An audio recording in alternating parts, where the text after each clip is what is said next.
एक साधारण ट्रेन यात्रा ने मेरी जिंदगी को बदल कर रख दिया। उस दिन मैं बेहद परेशान था। एक महत्वपूर्ण प्रेजेंटेशन था और मैं न तो इसके लिए पूरी तरह तैयार था और न ही खुद पर भरोसा कर पा रहा था। ट्रेन में बैठा मैं सोच रहा था कि शायद आज का दिन भी बर्बाद होने वाला है।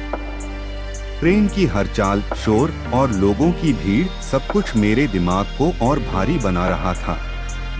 तभी ट्रेन अगले स्टेशन पर रुकी और वहां से एक बुजुर्ग व्यक्ति चढ़े। उनके चेहरे पर हल्की मुस्कान थी और हाथ में एक पुरानी छड़ी।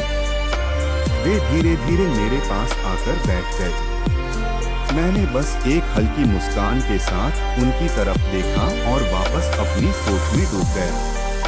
कुछ देर बाद उन्होंने मेरी तरफ देखा और पूछा, क्या बात है बेटा? कुछ परेशान लग रहे हो? पहले तो मैं झिझका। आखिर किसी अजनबी से अपनी बातें करना किसे अच्छा लगता है? लेकिन उनकी आवाज में एक सुकून था। ऐसा लगा जैसे वह समझते हैं कि मेरे अंदर क्या चल रहा है। मैंने धीरे धीरे अपनी बात कहना शुरू किया। मैंने उन्हें बताया कि मुझे एक बड़ा प्रेजेंटेशन देना है और मैं डर रहा हूं कि मैं अच्छा नहीं कर पाऊंगा।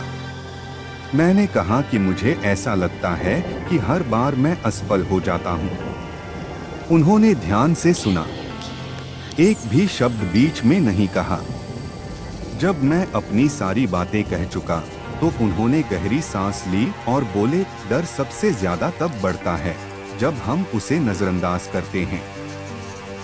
डर अंधेरे में ही पनपता है, लेकिन जब हम उस पर रोशनी डालते हैं, उसे पहचानते हैं और उस पर काम करते हैं तो वह छोटा हो जाता है।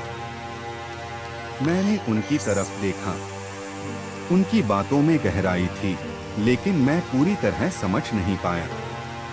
उन्होंने मुस्कुराते हुए फिर कहा, तुमने सबसे मुश्किल काम तो कर ही लिया है, तुम यहाँ तक आ गए हो। अब बस छोटे छोटे कदम उठाओ। एक समय में सिर्फ एक पल पर ध्यान दो। उस बड़े पहाड़ की चिंता मत करो जो तुम्हें दूर से दिखाई दे रहा है। उनकी बातें मेरे दिल में उतर गईं। ऑफिस पहुंचकर मैंने उनका तरीका अपनाया। मैं प्रेजेंटेशन की पूरी तैयारी तो नहीं कर पाया था, लेकिन मैंने उसे छोटे हिस्सों में बांटकर सोचा। एक समय में एक स्लाइड पर ध्यान दिया और जब प्रेजेंटेशन देने की बारी आई तो मैं घबराया जरूर, लेकिन उनके शब्द मेरे कानों में गूंजते रहे, बस एक कदम, बस इस पल पर ध्यान दो।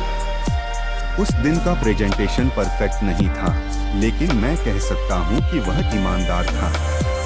और शायद पहली बार मैंने महसूस किया कि डर को हराया जा सकता है अगर हम उसे धीरे धीरे कदम दर कदम संभालें।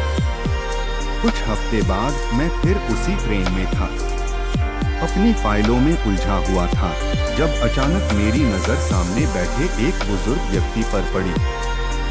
वही इंसान जिसने मेरी जिंदगी का नजरिया बदल दिया था। मैं जल्दी से उनके पास गया, उनसे बात करने के लिए। मैंने सोचा इस बार उनका धन्यवाद जरूर करूंगा, लेकिन जब मैं उनके पास पहुंचा तो देखा कि वह किसी और यात्री से बात कर रहे थे।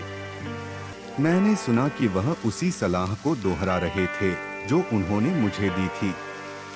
और उस वक्त मुझे एहसास हुआ कि यह आदमी सिर्फ मेरी मदद नहीं कर रहे थे, वह हर दिन हर किसी की जिंदगी को बेहतर बनाने में लगे हुए थे।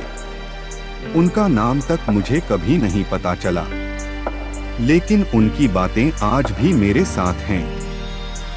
उन्होंने मुझे सिखाया कि डर को हराया जा सकता है और कभी कभी एक साधारण बातचीत, एक साधारण सलाह हमारी जिंदगी को पूरी तरह बदल सकती है। तो इस साधारण सी ट्रेन यात्रा ने मुझे जिंदगी का एक बड़ा सबक सिखा दिया। कभी कभी सिर्फ एक बातचीत हमारी पूरी जिंदगी बदल सकती है। अगर यह कहानी आपके दिल को छू गई हो या आपको कुछ सोचने पर मजबूर कर दिया हो तो इस वीडियो को लाइक करें और इसे उन लोगों के साथ शेयर करें जिन्हें थोड़ी प्रेरणा की जरूरत है। आपका समर्थन मुझे ऐसी और कहानियाँ लाने में मदद करता है, इसलिए चैनल को सब्सक्राइब करना न भूलें और बेल आइकन दबाएं ताकि आप कोई भी नया वीडियो मिस न करें। धन्यवाद और मिलते हैं अगली कहानी में।